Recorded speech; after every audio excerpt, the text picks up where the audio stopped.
5 major African tribes that were taken away during the Atlantic slave trade.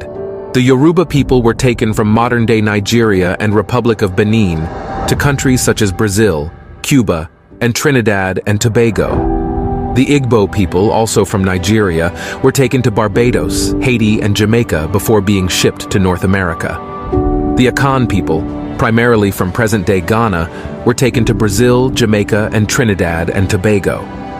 The Congo people, from the region encompassing modern-day Angola, the Democratic Republic of Congo, and the Republic of Congo, were taken to Brazil, Cuba, and Haiti.